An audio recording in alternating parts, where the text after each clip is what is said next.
রান্নার রেসিপি আপনাদের সাথে শেয়ার করলাম। কেমন হয়েছে? আসসালামু আলাইকুম, কেমন আছেন সবাই? এই তো আজকে আপনাদের সাথে ফুল একটা রেসিপি শেয়ার করব, সেটা হলো পোলাও রান্না করা। তো সবসময় তো দেখাই কম বেশি, তো আজকে আমি ফুল রেসিপিটাই আপনাদের সাথে শেয়ার করি। তো এই যে আমি এখানে পোলার চালটাকে একদম ধুয়ে আধা ঘন্টা রেখে দিয়েছিলাম, যাতে পোলাওটা সুন্দর ঝুরঝুরা হয় আর দানাটা অনেক বড় বড় দেখা যায়। অনেক সময় হয় না যে একদম লেগে লেগে যায় একটার সাথে একটা।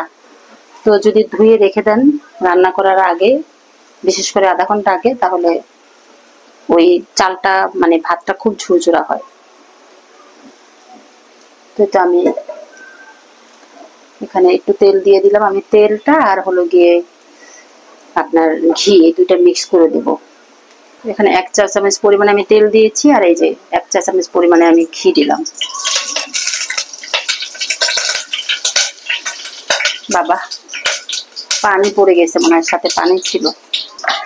আর এখানে তেজপাতা আর হলো দারচিনি আর এলাচ, পেঁয়াজ কুচি দিয়ে দিলাম।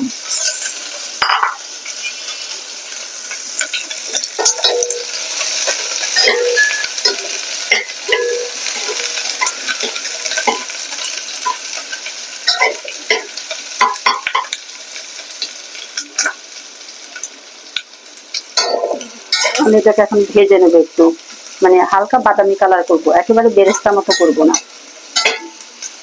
তাহলে দেখা যাবে মানে পোলাও কালারটা একদম ডিসকালার হয়ে যায়। তো এই তো আমার পেঁয়াজটা ভাজা হয়ে গেছে, এখন আমি চালটাকে দিয়ে দেব।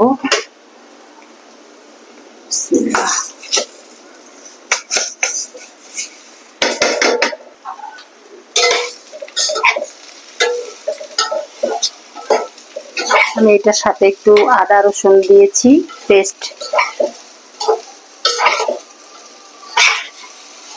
আমি চালের সাথে দিয়ে দিই আদা রসুনটা, আলাদা মানে ভাজি না পেঁয়াজের সাথে। আর আমি সবসময় পোলাওতে চেষ্টা করি একটু তেলের পরিমাণ কম দিতে, আর ঘিটা পরিমাণ মতো দিই। কিন্তু একেবারে হয় না, অনেক সময় পোলাওর সাথে একদম তেল কিংবা ঘি একদম মাখা মাখা হয়ে যায়, ওই জিনিসটা আমি করি না, কারণ বাচ্চা খাবে তো, সেজন্য আর বেশি দেই না, যতটুকু প্রয়োজন ঠিক ততটুকুই দেই। তো এখন আমি চালটাকে ভেজে নেব 5 মিনিট। তো এই তো আমার চালটা ভাজা হয়ে গেছে, এখন আমি গরম পানি দিয়ে দিচ্ছি। এটা আমি আলাদা করে মানে গরম করে রেখেছিলাম।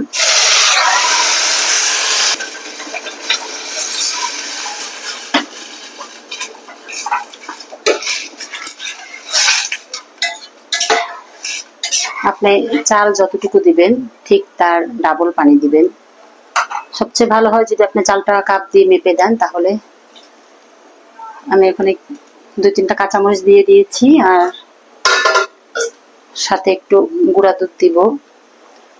লিকুইড দুধটা নেই আমার বাসায়, আমি গুঁড়া দুধটা দিয়ে দেবো। মানে তো যারা নতুন রাঁধুনি, মনে করেন যারা নতুন রান্না করবেন কিংবা পোলাও যারা রান্না করতে পারেন না, তারা সবসময় একটা জিনিস ফলো করবেন, সেটা হলো পানিটা আপনারা অ্যাকুরেট দেওয়ার চেষ্টা করবেন।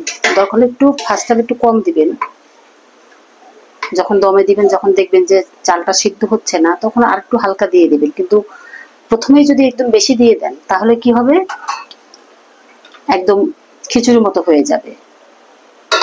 তো এই কাজটা করবেন না। তো এই তো আমি এখন এটাকে বলক আসার জন্য একটু চুলাটা বাড়িয়ে দিয়েছি, বলক আসলে তারপর দমে দিয়ে দেব। তো এই তো আমি এখন দমে দিয়ে দেবো। এটা 5 মিনিট রেখেছিলাম আমি ঢাকনা দিয়ে।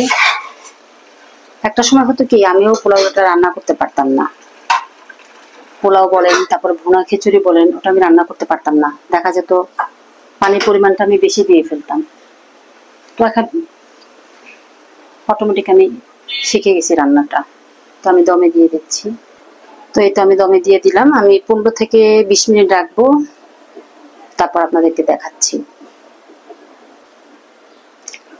এই তো প্রায় 15 মিনিট হয়েছে, আমি এখন একটু নাড়াচাড়া দিয়ে নিব। দেখেন একদম ঝুরঝুরা, দেখছেন? আমি একদম প্র্যাকটিক্যালি আপনাদেরকে দেখাই দিলাম। আমি 8-10 মিনিট রেখে দেবো। 10 মিনিট রাখলে আমার পোলাওটা একদম হয়ে যাবে। আমি আবার 10 মিনিট রাখবো দমে, তারপর আমি তুলে নেব। তো এই তো আমার পোলাওটা হয়ে গেছে, দেখেন কত সুন্দর ঝুরঝুরা। আর এইভাবে যদি আপনারা ফলো করে রান্না করেন পোলাওটা, দেখবেন আপনার বাসার লোকজন আপনাকে মাথায় করে রাখবে। আসলে আমরা রান্না যারা করি, বিশেষ করে বাইরে যারা থাকে, সারাদিন পরে বাসায় আসার পরে রান্নাটা যদি ভালো হয়, তখন তাদের কোনো অভিযোগ থাকে না, বলার কোনো চান্সই থাকে না কোনো কিছুর। তো এই তো আজকে আমার পোলাও রান্নার রেসিপি আপনাদের সাথে শেয়ার করলাম। কেমন হয়েছে অবশ্যই আপনারা কমেন্ট করে জানাবেন।